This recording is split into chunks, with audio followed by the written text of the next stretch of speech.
प्यारे बच्चों नमस्कार, कैसे हो आप सभी। मैं आशा करता हूं कि आप लोग बहुत ही अच्छे होंगे, स्वस्थ होंगे और आप सभी की पढ़ाई भी बहुत ही अच्छी चल रही होगी। तो बच्चों आज के क्लास में हम लेके आए हैं आपके लिए क्लास 12th फिजिक्स का top 70 most important objective question. और बच्चों अपने आप में ये एक ऐसा क्लास है जहां से आपके बोर्ड एग्जाम में हर एक बार प्रश्न पूछे जाते हैं। तो आज के क्लास को बिल्कुल ध्यान से देखिएगा और इस क्लास में दिए जाने वाले सारे प्रश्नों को आप लोग एक एक करके याद भी करते चलिएगा।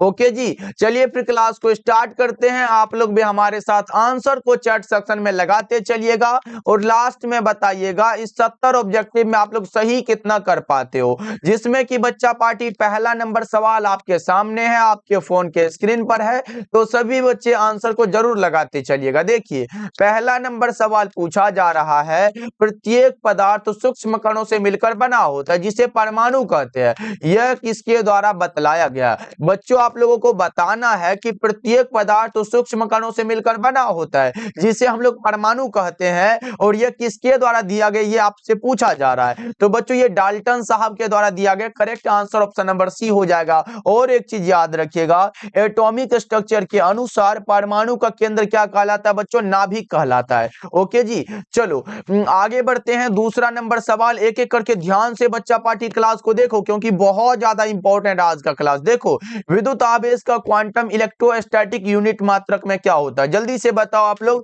विद्युत आवेश का क्वांटम ईएसयू में क्या होता है, जल्दी से बताओ बच्चा पार्टी। 2 नंबर सवाल आपके सामने है, आपको आंसर बताना कौन सा। 4.78 इंटू 10⁻10 होता है। करेक्ट आंसर ए वाला ऑप्शन करेक्ट हो जाएगा बच्चों। ओके जी, चलो तीसरा नंबर सवाल का जवाब लगाओ। आप लोग पूछा जा रहा आवेश के मूल गुण कौन सा होगा। बच्चों 2 नंबर में भी पूछा जा चुका है कि आवेश के मूल गुणों को लिखे। क्या लिखते हो, आवेश योगात्मक होते, यहां से भी लिख सकते हो। आवेश संरक्षित होते हैं, आवेश का क्वांटमीकरण होता है। ये सारा का सारा हो जाएगा बच्चा पार्टी, ध्यान में रखिएगा। 2 नंबर में पूछे लगा देना, पहला लिख देना आवेश योगात्मक होते, आवेश संरक्षित होते, आवेश का क्वांटमीकरण होता है। 3 गुण तो यहीं से मिल गया बच्चों और 2 ही लिखने के लिए बोलता है, इससे करेक्ट आंसर डी हो जाएगा। चलो 4th नंबर सवाल का जवाब बताओ बच्चा पार्टी। ये रहा प्रश्न आपके सामने और लगा दो। वैसे पदार्थ जिनसे होकर आवेश का प्रवाह आसानी से नहीं होता है, यहाँ पे नहीं होने वाला है। अगर होता तो उसे हम लोग चालक कहते ना, और यहाँ पे नहीं हो रहा है ना बच्चों, उन्हें क्या कहते हैं ये आपको बताना है। क्या कहते हैं सर, इसे हम लोग विद्युत रोधी कहते हैं। क्या कहते हैं, इसे हम लोग कुचालक भी कह सकते हैं, इंसुलेटर कहते हैं बच्चा पार्टी। बी ऑप्शन करेक्ट हो जाएगा। चलो 5वां नंबर सवाल का जवाब आप लोग बताओ। परावैद्युतता के लिए निम्नलिखित में कौन सा मात्रक सही है। बच्चों ये बहुत ज्यादा इंपॉर्टेंट क्वेश्चन है, हर एक बार पूछा जाने वाला प्रश्न है, तो लगा दो चैट सेक्शन में। इसे समझना भी बहुत जरूरी है। देखो परावैद्युतता यानी कि बच्चों परमिटिविटी पूछा गया है,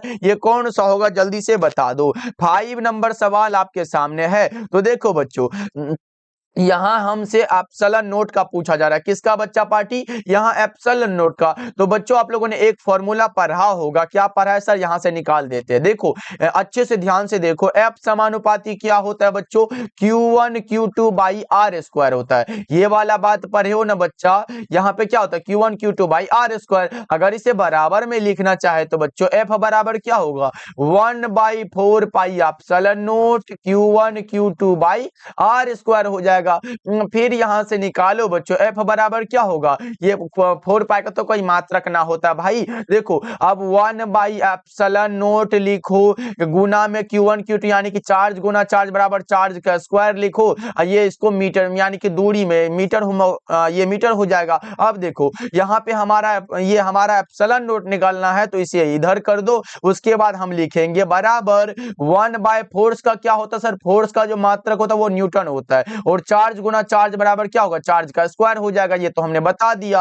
और ये गुना में मीटर स्क्वायर कर दो। फिर से लिखो एप्सिलॉन नोट बराबर ये कूलम स्क्वायर हो जाएगा, ये ऊपर जाएगा तो माइनस में हो जाएगा, और ये भी ऊपर जाएगा तो माइनस में हो जाएगा बच्चों। यानी कि देख लो इससे कोई मिलता जुलता है क्या बच्चा पार्टी, तो हम कहेंगे sir N inverse M inverse two C2 वाला तो मिल गया, लेकिन सर ये फैराड पर मीटर भी इसका मात्रा क्या क्या बिल्कुल बच्चों सी बराबर क्या पर है हम लोग एप्सिलॉन नोट ए बटा में डी पर है। ये तो पढ़ते आ रहे हो बच्चा पार्टी। देखो हमें एप्सिलॉन नोट निकालना है तो धारिता का फैराड हुआ ना, फैराड मात्रक है, एप्सिलॉन नोट है तो एप्सिलॉन नोट लिख दो, गुना में एरिया का मीटर स्क्वायर लिखो, अब बटा में दूरी का भी मीटर लिख लो, 1 मीटर से 1 मीटर गया। तो बच्चों अगर हमें ये निकालना हो एप्सिलॉन नोट तो बराबर में क्या होगा फैराड, और ये वाला 1 मीटर बच गया, बटा में हो जाएगा, ऊपर जाएगा तो ये बटे में हो जाएगा ना बच्चों, यानी कि मीटर हो जाएगा, यानी कि एप्सिलॉन नोट बराबर फैराड पर मीटर, या इनवर्स लगा सकते हो। बताओ ये भी मिलता है ना, यानी कि ए और बी दोनों क्या है बच्चों ये विद्युतशीलता, यानी कि एप्सिलॉन नोट का मात्रक सही है। करेक्ट आंसर हमारा ऑप्शन नंबर सी हो जाएगा। बच्चा पार्टी यहां से आप लोग स्क्रीनशॉट भी ले सकते हो, लेकिन एक चीज और बता दूं, ये वोल्ट पर मीटर जो होता है ये विद्युत क्षेत्र की तीव्रता यानी कि ई का मात्रक होता है बच्चों। एकदम क्लास को ध्यान से देखो, पूरा का पूरा याद हो जाना चाहिए, पूरा जितना भी अलग से बताएंगे वो भी याद हो जाना चाहिए। देखो 6 नंबर सवाल है, विद्युत विभव क्या है।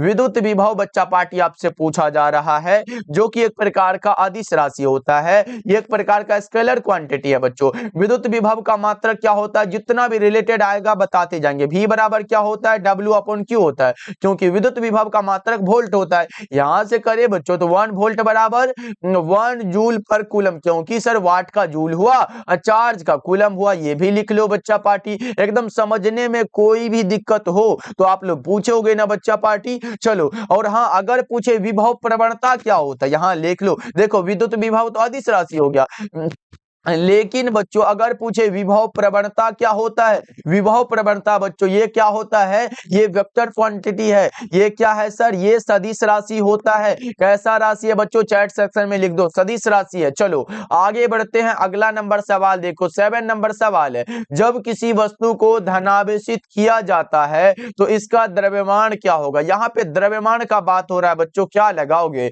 अगर देखो आवेश तो 2 प्रकार का होता है, अगर हम धनावेश करेंगे तो द्रव्यमान घटेगा, ऋणावेशित करेंगे द्रव्यमान बढ़ेगा, यानी कि बच्चों हम कह सकते हैं कि राइट आंसर बी हो जाएगा। चलो आगे बढ़ते हैं, अगला नंबर सवाल देखो 8 नंबर सवाल आपके सामने है, आवेशित खोखले गोलाकार चालक के केंद्र पर क्या होता है बच्चों। हमने क्या बताया था कि ई का मान 0 होता है और भी क्या होता है समान होता है। क्या होता है बच्चा पार्टी, समान होता है, तो इसी से मिला लो ना। देखो विद्युत क्षेत्र तथा विभव दोनों ही शून्य होते, बिल्कुल नहीं होते, ये गलत बात है। विद्युत विभव शून्य होता है नहीं भाई, समान होता है, ये भी गलत है। विद्युत क्षेत्र शून्य होता है, हाँ बिल्कुल शून्य होता है, और विभव शून्य नहीं होता है। हमें लगता है कि सी वाला ऑप्शन हमें बिल्कुल करेक्ट लग रहा है बच्चों, अब दोनों ही अनंत होता है। अरे भाई ऐसे कैसे हो सकता है, हमारा correct answer option number C होगा।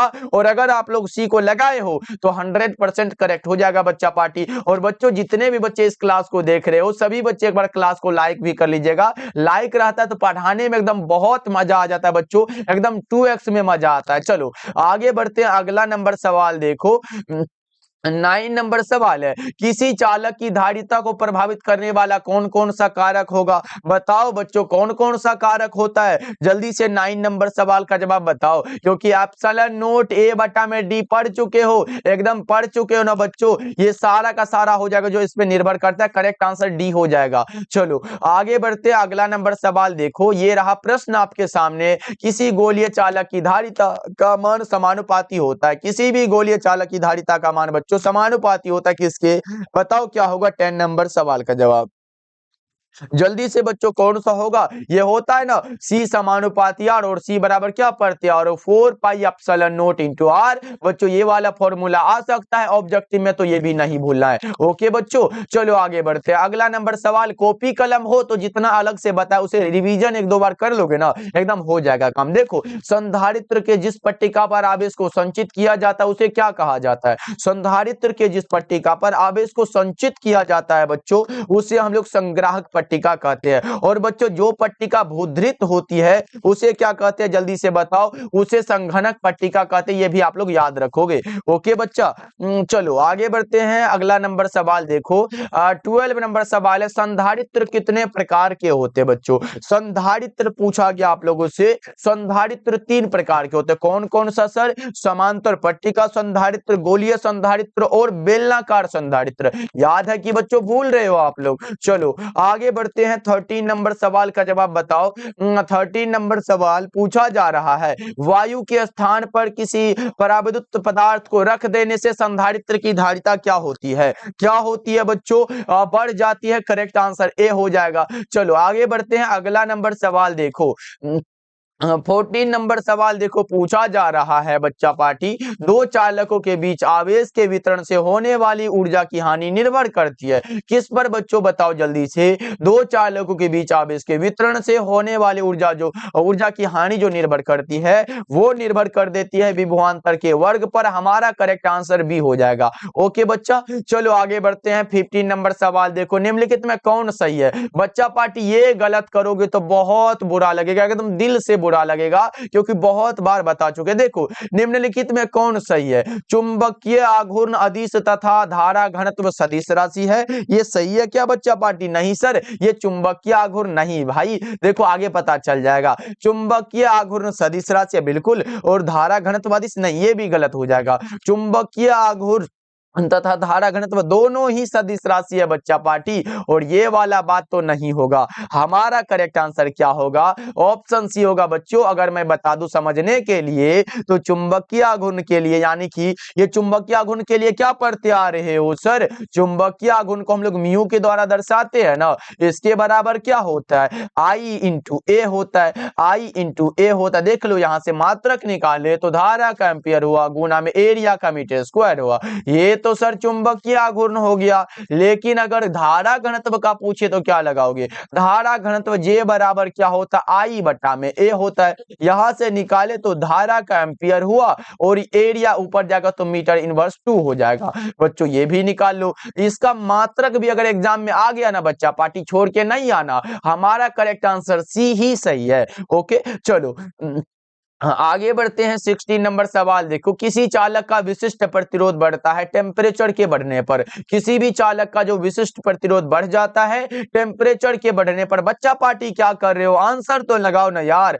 चलो आगे बढ़ते हैं, अगला नंबर सवाल देखो। 17 नंबर सवाल, निर्वात का पराविद्युत सामर्थ्य कैसा होता है? निर्वात का पराविद्युत सामर्थ्य बताओ बच्चा, क्या होगा इसका करेक्ट आंसर? देखो अगर निर्वात का पराविद्युत सामर्थ्य पूछे अनंत होता है, और बच्चों एक याद रख लो, अगर हमसे परावैद्युत स्थिरांक पूछे, स्थिरांक अगर पूछे तो वो कितना होता है सर? वो हमारा जल्दी से बताओ क्या होता है? जल्दी से फटाफट से। 17 नंबर सवाल आपके सामने और आप लगा रहे हो सर 1 होता है। क्या होता है? 1 होता है। चलो राइट आंसर आपका बी हो जाएगा। परावैद्युत सामर्थ्य का मात्रक वोल्ट प्रति मीटर होता है बच्चों, इसे ऐसे भी लिखते हैं, ये भी याद रखना। चलो आगे बढ़ते हैं, अगला नंबर सवाल देखो।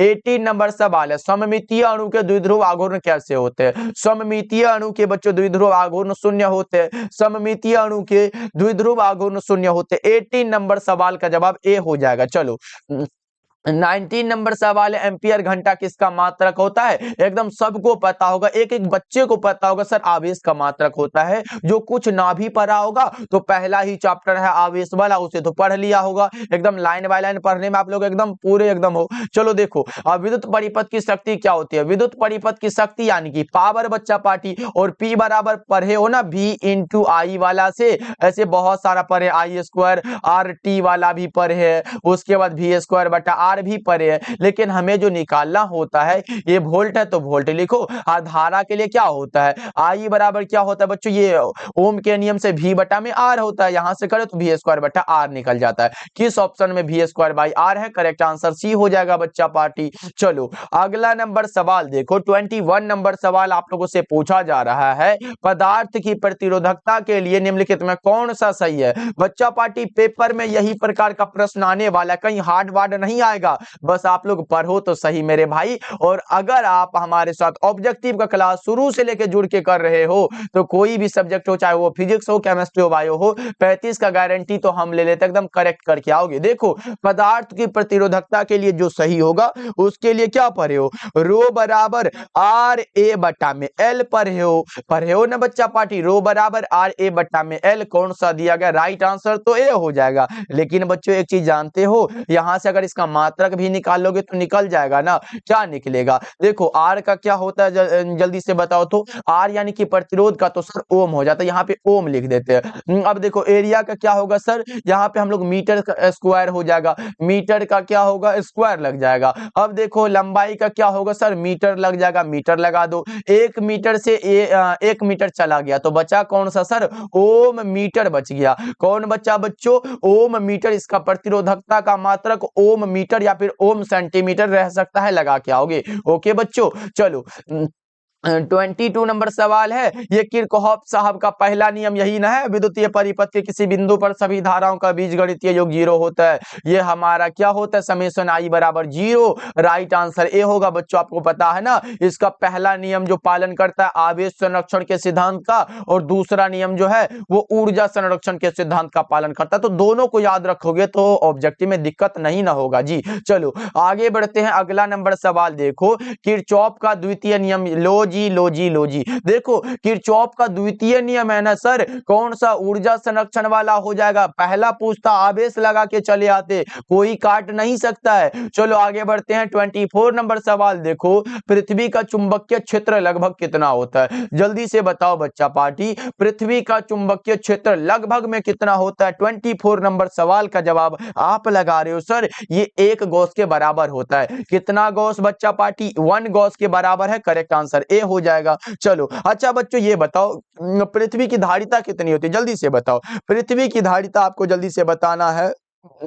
पृथ्वी की धारिता कितना होता है सर, 711। ये भी एग्जाम में आया है बच्चों, माइक्रो फैराड होता है ना पृथ्वी की धारिता। अच्छा पृथ्वी का विभव कितना होता है, पृथ्वी का विभव 0 होता है बच्चों, एकदम याद रख लो। पृथ्वी का विभव 0 होता है, धारिता 711 माइक्रो फैराड होता है, और पृथ्वी का चुंबकीय क्षेत्र लगभग 1 गॉस होता है। इतना को याद रखोगे बच्चा पार्टी। एक बार थंब वाला इमोजी भेज दो, जितने बच्चे क्लास को लाइक कर दिए हो तो उसके बाद पढ़ाने में फिर अगला क्वेश्चन आ जाएगा। देखो 25 नंबर सवाल है। एक वोल्ट मीटर को एमीटर में बदला जा सकता है, कैसे बदलेंगे भाई, कैसे बदलेंगे? तो बच्चों इसके समांतर क्रम में निम्न प्रतिरोध को जोड़कर, करेक्ट आंसर सी हो जाएगा। चलो आगे बढ़ते हैं, 26 नंबर सवाल देखो। चल कुंडली गैल्वेनोमीटर में प्राप्त धारा का मान समानुपाती होता है। चल कुंडली गैल्वेनोमीटर में प्राप्त धारा का मान किसके समानुपाती होगा बच्चों, बताओ। ये समानुपाती होता है विक्षेपण के, यानी कि बच्चों आई समानुपाती थीटा हो जाएगा। यही वाला बात है ना,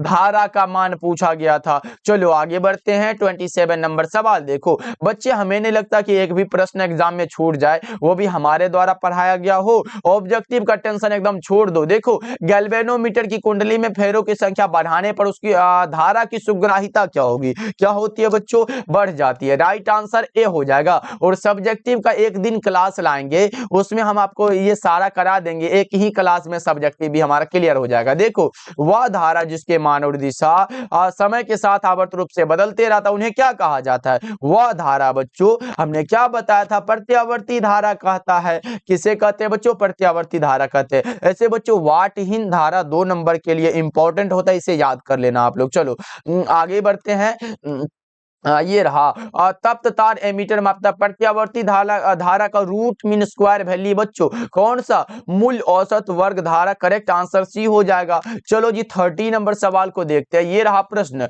विद्युत लेपन में व्यवहार आने वाली धारा कौन सी है? विद्युत लेपन में व्यवहार आने वाली धारा का नाम है कौन सा सर, डायरेक्ट करंट है। कौन सा बच्चा पार्टी, डायरेक्ट करंट। हिंदी में क्या कहते हो, दिष्ट धारा। ओके चलो आगे बढ़ते हैं, 31 नंबर सवाल का जवाब बताओ। प्रेरणिक प्रतिघात बराबर क्या होता है? 31 नंबर सवाल का जवाब बताओ। एक्स एल बराबर क्या पढ़े हो, एक्स एल बराबर ओमेगा एल पढ़े हो। ओमेगा बराबर क्या होता है सर, ओमेगा बराबर होता है 2 पाई एफ होता है। अब देखो यहां से निकालते हो तो एक्स एल बराबर होगा, इसको लिख दो 2 पाई एफ, इंटू में ये वाला एल लिख दो। यही वाला फॉर्मूला हमारा बन गया, एक्स एल बराबर 2 pi F L. Correct answer A हो जाएगा। ओके बच्चा पार्टी समझ आ रहा है ना जी। चलो आगे बढ़ते हैं, 32 नंबर सवाल देखो। सोलर कुकर में उपयोग होता है किसका? सोलर कुकर में अवरक्त किरणों का उपयोग होता है। सोलर कुकर में किसका बच्चों? इंफ्रारेड रेज का।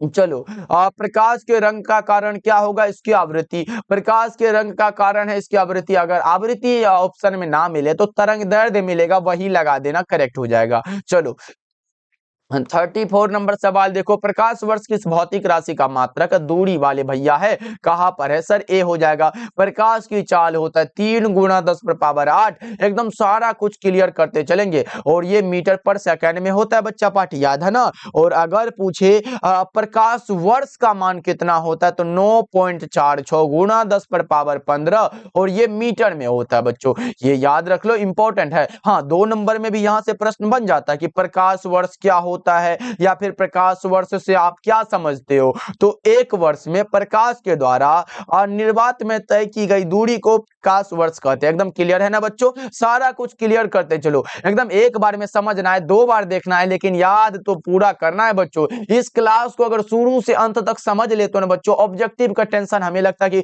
ज्यादा हद तक समाप्त हो जाएगा। देखो, जल और कांच की अपर्तनांक क्रमशः 4/3 और 3/2 दिए गए हैं। तो जल का कांच की अपेक्षा अपर्तनांक, यहाँ पे जल का कांच की अपेक्षा पूछा गया आप लोगों से, क्या लगाओगे? देखो, हमारा जो दिया गया बच्चों, म्यू डब्ल्यू कितना दिया गया, देखो म्यू डब्ल्यू कितना है सर? 4/3 है। और म्यू जी कितना है? देखो जल्दी से बताओ ना बच्चा पार्टी, म्यू जी कितना है? 3/2 है। अब देखो, हमारा पूछा गया दोनों का अपेक्षा क्या होगा, तो निकालो ना बच्चों। यहाँ पे म्यू और जी, इस पे डब्ल्यू लग जाएगा। जल्दी से बताओ, यहाँ पे डब्ल्यू लगा दो। अब लगाओ, क्या निकलेगा? जल्दी जल्दी से बच्चा पार्टी, क्या यहाँ पे जी ही लगा दो ना मेरे भाई, यहाँ पे करो ना, यहाँ जी लगा दो, यहाँ पे डब्ल्यू लगा दो। अब लगाओ, क्या होगा बच्चा पार्टी, इसको निकालो। जी कितना ऊपर दिया गया बच्चों, जल्दी से बताओ कितना दिया गया? 4/3 लिख दो, यहाँ पे 4/3 हुआ, और बटा में क्या होगा? 3/2 हो जाएगा। यही वाला बात है ना बच्चा पार्टी, इसको ऊपर नीचे कर लो। 4/3 गुना में ये ऊपर जाएगा तो 2/3 हो जाएगा। अब देखो, 4 दूना के 8 हुआ और 3 तिया के 9, 8/9। करेक्ट आंसर डी हो जाएगा। एकदम आसान वाला बात है जी। चलो आगे बढ़ते हैं। 36 नंबर सवाल देखो, किस कारण से हवा का बुलबुला पानी के अंदर चमकता हुआ नजर आता है? किस कारण से बच्चा पार्टी, बताओ ना। कौन सा? Total internal reflection. कौन सा बच्चों? पूर्ण आंतरिक परावर्तन। करेक्ट आंसर डी हो जाएगा। ऐसे 2 नंबर में पूछेगा, पूर्ण आंतरिक परावर्तन क्या है, इसके लिए आवश्यक शर्तों को लिखे, तो लिखना पड़ेगा ना बच्चा पार्टी। चलो आगे बढ़ते हैं। 37 नंबर सवाल देखो, जब प्रकाश कांच में प्रवेश करती है तब इसका तरंगदैर्ध्य क्या होता है? सीधे रूप से घट जाता है। क्या होता है सर? घट जाता है। करेक्ट आंसर ए हो जाएगा। ओके, चलो अगला नंबर सवाल का जवाब लगाओ आप लोग। 38 नंबर सवाल है, इंद्रधनुष के बनने का कारण क्या है? इंद्रधनुष के बारे में हम लोग वर्ण विक्षेपण में पढ़ते हैं। किसमें बच्चों? वर्ण विक्षेपण, यानी कि कौन सा? डिपर्सन ऑफ लाइट में। चलो आगे बढ़ते हैं। अगला नंबर सवाल देखो, ये रहा 10 सेंटीमीटर फोकस दूरी के उत्तल लेंस की क्षमता क्या होती है? बच्चा पार्टी हमने बताया था, उत्तल लेंस की क्षमता धनात्मक होती है, अवतल लेंस की क्षमता ऋणात्मक होती है। और यहाँ पे है, बताओ क्या होगा? यहाँ पे उत्तल लेंस है तो वही वाला P बराबर 100 बाई फोकस दूरी सीधा दिया गया 10 सेंटीमीटर, तो P बराबर 100/10 होगा। ये हमारा काट दो, बचेगा 10, और 10 कौन सा डायोप्टर में होगा? 10 डायोप्टर में होगा। आप बताओ 39 का क्या लगाए हो आप लोग? कौन सा सर? 10 डायोप्टर में होगा, क्योंकि उत्तल लेंस तो प्लस में होगा ना बच्चा जी। चलो आगे बढ़ते हैं। 14 नंबर सवाल है, अवतल लेंस की क्षमता क्या होती है? लो, वही बात है, ऋणात्मक होगी। उत्तल लेंस की धनात्मक, अवतल लेंस की ऋणात्मक। क्लियर है ना? चलो आगे बढ़ते हैं। अगला नंबर सवाल देखो, दृष्टि दोष कितने प्रकार के होते हैं? वही वाला बात है क्या बच्चा पार्टी? निकट दृष्टि दोष, दीर्घ दृष्टि दोष, अबिंदुकता, और कौन सा? बेलनाकार लेंस वाला जो होता है। जल्दी से बताओ, निकट दृष्टि दोष, दीर्घ दृष्टि दोष, जरा दृष्टि दोष। अब इसका दूर करने का बताए बच्चा। देखो, निकट दृष्टि दोष को दूर करने के लिए अवतल लेंस का यूज होता है, दीर्घ दृष्टि दोष को दूर करने के लिए उत्तल लेंस का यूज होता है, जरा दृष्टि दोष को दूर करने के लिए बायोफोकल लेंस का यूज होता है, और अबिंदुकता को दूर करने के लिए बेलनाकार लेंस का यूज होता है। बच्चों अब क्या लगाओगे? बताओ, 4 प्रकार के हुए ना, राइट आंसर सी हो जाएगा। चलो आगे बढ़ते हैं। अगला नंबर सवाल देखो, 42 नंबर सवाल है, सामान्य नेत्र के लिए निकट बिंदु कितना होता है? निकट बिंदु 25 सेंटीमीटर है। दूर बिंदु कितना होता है बच्चों? बताओ, दूर बिंदु कितना होता है सर? दूर बिंदु अनंत होता है। दूर बिंदु कितना सर? अनंत होता है। अभी का तो करेक्ट आंसर बी हो जाएगा। कितना होगा बच्चा पार्टी? ऐसा मत करना, निकट बिंदु पूछा 2 सेंटीमीटर लगा देते, नहीं बच्चा पार्टी, गलत बात है। चलो 43 नंबर सवाल का जवाब बताओ। खगोलीय दूरदर्शक में अंतिम प्रतिबिंब कैसा होगा? खगोलीय दूरदर्शक है ना बच्चा, कौन सा काल्पनिक और उल्टा होगा ना। चलो आगे बढ़ते हैं। 44 नंबर सवाल देखो। किसी वस्तु का प्रतिबिंब नेत्र के जिस भाग पर बनता है, किसी भी वस्तु का जो प्रतिबिंब बनता है वो रेटिना पर बनता है, और बनने वाला जो प्रतिबिंब होता है बच्चों वो कैसा होता है, जिसे हम लोग क्या कहते हैं, दृष्टि पटल भी कहते हैं। अच्छा बच्चों ये बताओ कि रेटिना पर बनने वाला प्रतिबिंब कैसा होता है, जल्दी से हमें चैट सेक्शन में बताओ। सर ये जो होता है ना ये वास्तविक होता है। कैसा होता है? वास्तविक होता है, और उल्टा भी होता है बच्चों, याद रखना इंपॉर्टेंट है। चलो आगे बढ़ते हैं। अगला नंबर सवाल देखो। 45 नंबर सवाल देखो। विभिन्न तलों में कॉर्निया की वक्रता से जो दृष्टि दोष होता है उसे क्या कहते हैं? उसे क्या कहेंगे बच्चों, जल्दी से बताओ क्या कहेंगे। सर देखो निकट दृष्टि दोष और दूर दृष्टि दोष तो होगा नहीं, ये हमारा अबिंदुकता कहलाता है। करेक्ट आंसर सी हो जाएगा। और अबिंदुकता को दूर करने के लिए बेलनाकार लेंस का यूज होता है। चलो 46 नंबर सवाल है। रेले के अनुसार, रेले भैया के अनुसार जो है बच्चों, प्रकिरणित प्रकाश की तीव्रता तरंग दैर्ध्य के क्या होती है? तो पढ़े हो कुछ क्या बच्चों, आई समानुपाती क्या होता है, यही वाला पढ़े हो ना, 1/λ पर पावर 4 होता है, यानी कि ये तो व्युत्क्रमानुपाती हो गया। कौन सा होगा बच्चों, लगा दो ना, जल्दी से बताओ। 46 नंबर सवाल का जवाब, यानी कि चतुर्थ घात के व्युत्क्रमानुपाती होता है। अगर ये 1 लग गया तो व्युत्क्रमानुपाती, अगर आई समानुपाती ऐसे करके लैम्डा पर पावर 4 होता है, इसे हम लोग समानुपाती कह देते। लेकिन बच्चा यहाँ पे तो 1 लगा हुआ है ना, ये व्युत्क्रमानुपाती हो जाएगा, यानी कि हमारा जो करेक्ट आंसर होगा बच्चों वो हो जाएगा ऑप्शन नंबर बी। चलो आगे बढ़ते हैं। अगला नंबर सवाल देखो, ये रहा 47 नंबर सवाल। श्वेत प्रकाश को अपने अवयवी रंगों में विभक्त होने की घटना क्या कहलाती है? क्या कहलाती है भैया जी, बताओ ना, क्या कहलाती है? वर्ण विक्षेपण। अच्छा ये बता दो कि श्वेत प्रकाश में कितने रंग होते हैं? श्वेत प्रकाश बच्चों 7 रंगों का मिश्रण होता है। श्वेत प्रकाश बच्चों 7 रंगों का मिश्रण होता है, याद रखना आप लोग। चलो आगे बढ़ते हैं। नेक्स्ट नंबर सवाल आपके सामने ये रहा, बताओ न्यूटन के कणिका सिद्धांत का प्रतिपादन कब किया गया था? न्यूटन बच्चा पार्टी कणिका सिद्धांत जो दिए थे वो कब दिए थे, ये बताओ, जल्दी से बता दो। ये दिया गया था 1675 ईस्वी में। करेक्ट आंसर सी होगा। अच्छा बच्चों ये बताओ कि ये तरंग सिद्धांत किसके द्वारा दिया गया था? तरंग सिद्धांत हाइगेंस भैया के द्वारा दिया गया था बच्चों। कौन सा? हाइगेंस के द्वारा बच्चों, याद रखना। ओके चलो आगे बढ़ते हैं। अगला नंबर सवाल देखो बच्चों, ये रहा 49 नंबर सवाल का जवाब बताओ। हाइगेंस के द्वारा क्या दिया गया है? लो जी जल्दी से बताओ, हाइगेंस के द्वारा क्या दिया गया है? कणिका सिद्धांत हमने जस्ट बताया, ये दिया गया न्यूटन के द्वारा। एकदम ध्यान से देखो, कणिका सिद्धांत न्यूटन के द्वारा, तरंग सिद्धांत किसके द्वारा बच्चा पार्टी? हाइगेंस के द्वारा। तरंग सिद्धांत हाइगेंस के द्वारा। उसके बाद क्वांटम सिद्धांत बच्चों ये प्लांक भैया के द्वारा। किसके द्वारा बच्चा पार्टी? ये प्लांक साहब के द्वारा, मैक्स प्लांक भी लिख सकते हो। द्रव्य तरंग सिद्धांत बच्चों ये डी ब्रोगली के द्वारा, डी ब्रोगली के द्वारा बच्चों। अब बताओ कौन सा ऑप्शन करेक्ट लग रहा है? हाइगेंस के द्वारा दिया गया तरंग सिद्धांत, करेक्ट आंसर बी हो जाएगा। 49 का क्या लगा रहे हो बच्चों? ऑप्शन बी हो जाएगा। देख रहे हो बच्चों, रिलेटेड जो प्रश्न बताते जा रहे हैं उससे कितना सारा प्रश्न बन जा रहा है, एकदम अपने आप बन जा रहा है, कुछ करने की जरूरत नहीं पड़ती है। इसलिए तो कहते हैं ना, कहीं कोने में बैठ जाओ, एकदम अच्छे से क्लास को एकदम पूरे ध्यान पूर्वक देखो बच्चों। ओके चलो 50 नंबर सवाल, एक बार में याद ना हो 2 बार में, लेकिन इसे याद कर लेना बच्चा पार्टी। अगर आप हमारे बात को मानते हो तो इतना और मान लेना ना। देखो इनमें कौन विद्युत क्षेत्र में विक्षेपित नहीं होता है? अब यहाँ पे नहीं होने वाले का नाम है गामा किरण, होने वाला कैथोड किरण होता है। चलो 51 नंबर सवाल देखो, रेडियो सक्रियता की क्या इकाई है? रेडियो सक्रियता की इकाई का नाम है क्यूरी। और दूसरी इकाई कौन सी है सर? बेकरल। बेकरल बच्चा पार्टी, बेकरल। चलो आगे बढ़ते हैं। 52 नंबर सवाल देखो, निम्नलिखित में किसे विभाजित नहीं किया जा सकता है? विभाजित नहीं किया जा सकता है फोटोन को। किसे बच्चों? फोटोन को। करेक्ट आंसर डी हो जाएगा। फोटोन को विभाजित नहीं कर सकते हैं, करेक्ट आंसर डी हो जाएगा। करेक्ट है ना बच्चों? चलो जी डी लगा रहे हो ना। और फोटोन का विराम द्रव्यमान कितना होता है बच्चों? 0 होता है। फोटोन भैया का विराम द्रव्यमान 0 होता है। ओके बच्चा चलो, और अगर पूछे आवेश रहित कौन सा होता है, एक बार पूछा था निम्नलिखित में कौन आवेश रहित है, तो फोटोन ही लगाना है बच्चों। चलो 53 नंबर सवाल देखो, ये रहा, क्योंकि आप लोगों को पता होगा रिलेटेड वही पूछता लेकिन आंसर वही होता है। आपको एक ये शायरी पता होगा ना बच्चों, किताबों पर धूल लग जाने से कहानियां खत्म नहीं हो जाती, तो बताओ क्या होगा? होगा। नाभिकीय बल क्या होता है बच्चों? नाभिकीय बल का लघु पराशर क्या होता है? 10⁻⁻14 होता है। उसके बाद संतृप्त होने वाला बल, यहाँ पे बाल नहीं बल होगा, ये वाला भी सही है। आवेश से स्वतंत्र होते, ये भी सही है। इनमें से सभी हमारा करेक्ट आंसर क्या होगा? ऑप्शन डी करेक्ट हो जाएगा। चलो हाँ, आगे बढ़ते हैं। 54 नंबर सवाल देखो।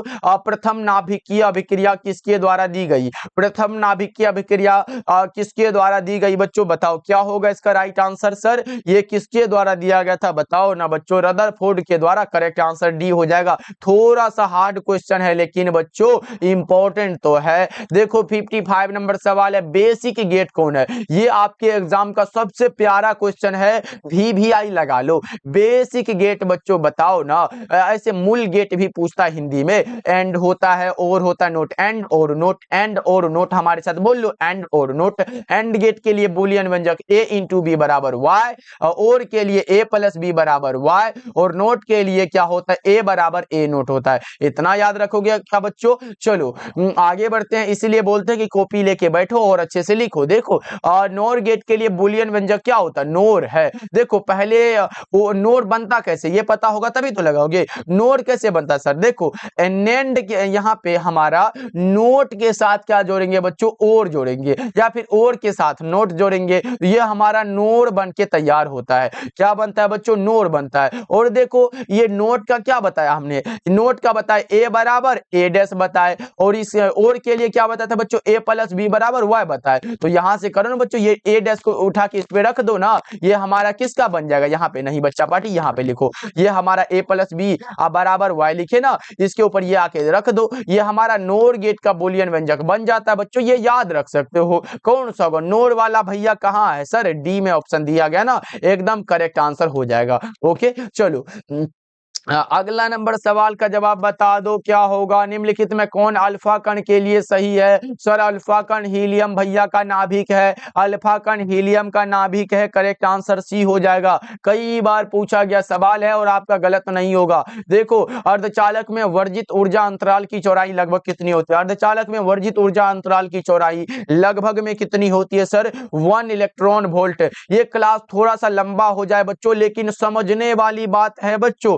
राइट आंसर ए हो जाएगा। चलो 59 नंबर सवाल को बताओ क्या होगा? दशमलव अंक पद्धति की संख्या 26 का द्विआधारी में तुल्यांक क्या होगा? 26 का निकालना जानते हो ना बच्चों, भूल गए हो क्या? 2 से लगाओ। 13 दूना 26 हुआ, शेष 0 बचा। फिर बच्चों 2 से लगाओ। 7 दूना 14 हो जाता, 6 दूना 12 हुआ, शेष 1 बचा। फिर 2 से लगाओ। 2 तिहाई 6 हुआ, शेष 0 बचा। फिर 2 से लगाओ। 2 एकम 2 हुआ, शेष ये हमारा 1 बचा। यानी कि देख सकते हो नीचे से ऊपर हमें चलना है बच्चों। देखो 11010 11010 देख लो बच्चा किस ऑप्शन में? ये वाला है 11010। हमें लगता है कि ए ऑप्शन करेक्ट है। 59 नंबर सवाल का जवाब ऑप्शन ए हो जाएगा बच्चों। चलो 60 नंबर सवाल देखो। यदि किसी तर्क द्वार का निर्गम y का मान उसके निवेशों के, यानी कि दोनों निवेशों का गुना से प्राप्त हो रहा है बच्चों।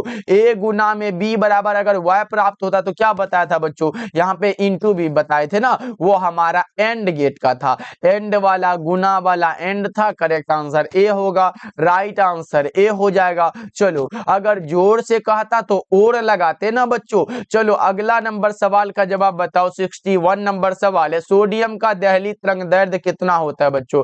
The threshold wavelength of sodium is, कौन सा होगा बताओ? क्या होगा बच्चों इसका राइट आंसर? ये हमारा 540 होता है। क्या 61 का क्या लगा रहे हो सर? 540 ये नैनोमीटर में होता है। करेक्ट आंसर सी हो जाएगा। ओके चलो अगर सीजीएम का पूछे तो बच्चा पार्टी क्या होता है? 656 होता है ना। चलो अगला नंबर सवाल का जवाब बताओ कि गैसीय चालकता तब प्रदर्शित करता है जब दाब को कम करते हैं बच्चों। दाब को कम किया जाता है। राइट आंसर भी हो जाएगा।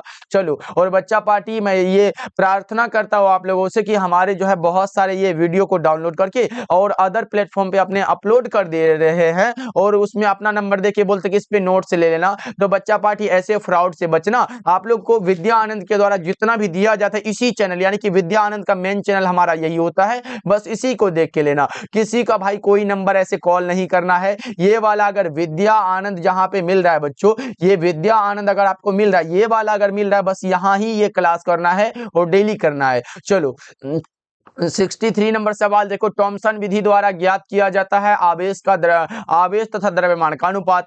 बच्चों जल्दी से बताओ 63 का क्या लगा रहे हो आप लोग। ओके, द्रव्यमान आवेश का क्या होता है बच्चों, इलेक्ट्रॉन। ये हमारा द्रव्यमान का अनुपात यानी कि m लिखोगे। आवेश कितना होता है 1.6 into 10 to the power -19 coulomb होता है, और द्रव्यमान कितना होता है 9.1 into 10 to the power -31 kg में होता है। यहाँ से दोनों का अनुपात करते हो तो कितना आता है बच्चों 1.76 गुना 10 टू द पावर 11 कूलम। ये कूलम है तो कूलम बटा में केजी लिख दो। ये बच्चों यही तो दोनों का अनुपात होता है ना, ये याद रखने वाली चीजें हैं तो आप लोग याद रखोगे। ओके बच्चों, चलो अगला नंबर सवाल का जवाब आप लोग बताओ क्या होगा। ये रहा 64 नंबर सवाल, बताओ प्लांक नियतांक का एसआई मात्रक क्या होता है। प्लांक नियतांक फोटोन के लिए क्या पढ़े, ई बराबर एच न्यू। एच बराबर क्या होगा ई बटा में भी हो जाएगा। देखो यहां से निकालते हो तो ऊर्जा का जूल हुआ। अच्छा, ये हमारा आवृत्ति का सेकंड इनवर्स तो ऊपर ले गए तो सेकंड, ये हमारा जूल सेकंड निकल गया। करेक्ट आंसर ए होगा। इसका वीमा भी पूछ सकता है सर, वो भी बता दो। देखो वीमा के लिए जूल का क्या होगा, ml2 होता है, और ये देखो ml2 हुआ और टी इनवर्स 2 हो जाएगा, और बट्टा में ये हमारा सेकंड इनवर्स है तो इसे टाइम इनवर्स भी लिख सकते हो बच्चों। इसे ऊपर करो, ml2 हुआ, ये ऊपर टी को ऊपर करो तो ये प्लस में हो जाएगा तो t माइनस का 1 बचेगा। ये वाला क्या हुआ सर, इसका वीमा हो गया। यानी कि राइट आंसर हमारा क्या होगा 64 का बच्चों, ऑप्शन नंबर ए बिल्कुल करेक्ट हो जाएगा। ओके चलो, और 6.626 into 10 to the power -34 joule second जो होता है बच्चों, ये इसका मान होता है। ओके, ये भी याद रख सकते हो। चलो अगला नंबर सवाल है, दशमिक संख्या का अंक पद्धति का आधार क्या होगा। दशमिक है तो 10 होगा, द्विआधारी होता तो 2 लगाते। चलो 65 का क्या लगाओ बच्चों, ऑप्शन ए होगा। चलो अगला नंबर सवाल देखो, ये रहा शुद्ध अर्धचालक में थोड़ा सा अपद्रव्य मिलाने पर, शुद्ध अर्धचालक में थोड़ा सा अपद्रव्य मिलाने पर उसकी चालकता क्या होगी। उसकी चालकता बच्चों बढ़ जाती है। क्या होती है सर, इंक्रीज होती है। करेक्ट आंसर ए होगा। चलो 67 नंबर सवाल का जवाब बताओ, 1 किलोवाट घंटा बराबर, देखो बच्चों हमने कितना बार बताया है, अगर 1 इलेक्ट्रॉन वोल्ट बराबर पूछे 1.6 into 10 to the power -19 joule होता है, कूलम मत लगाना, जूल होता है। और देखो अगर ये पूछे ये हमारा कितना होता है, जल्दी से बताओ 1 किलोवाट घंटा बराबर क्या होता है, जल्दी से बता दो। 3.6 इंटू 10 टू द पावर 6 होता है क्या बच्चों, यही वाला होता है ना, किस ऑप्शन से मिलता जुलता है। 67 नंबर सवाल का जवाब जल्दी से बताओ कौन सा हो जाएगा।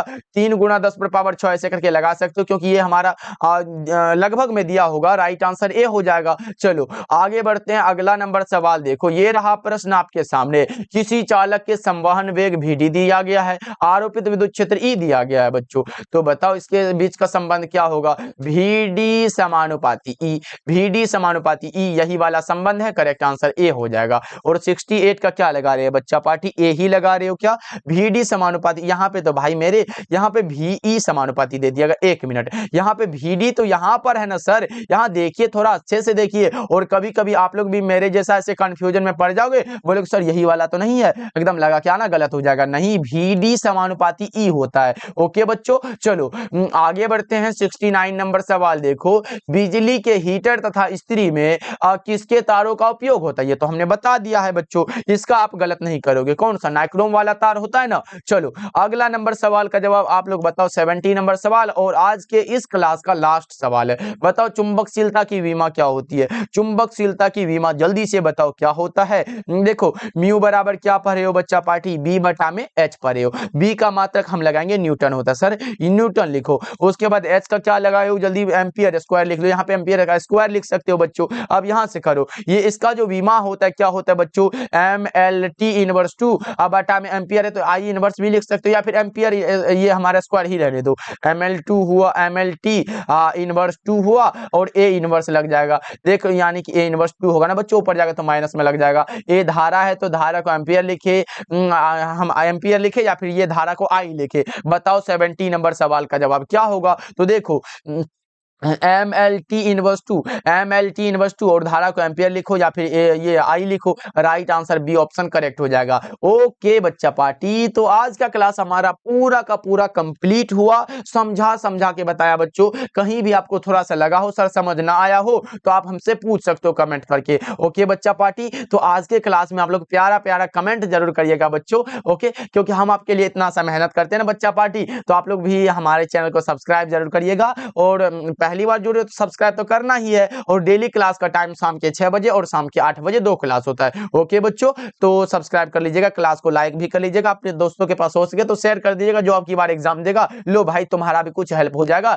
तो भेज देते हैं। ओके बच्चों, तो आप लोग अपना ध्यान रखिएगा, सभी प्रश्नों को याद तो भाई चाहे जैसे भी हो, हम नहीं जानते, कुछ नहीं जानते, बस आपको याद होना चाहिए क्योंकि इंपॉर्टेंट क्लास है ना बच्चों। इस क्लास से देख लेना बहुत सारा बच्चों, हम बहुत सारा इसीलिए कहते हैं क्योंकि एग्जाम में आ जाएगा, ये हमारा अनुमान है बच्चों, अनुभव है, तो इसको जरूर याद कर लीजिएगा बच्चों। मिलते हैं फिर अगले क्लास में, आप लोग अपना ध्यान रखिएगा और क्लास को लाइक कर लीजिएगा। मिलते हैं फिर।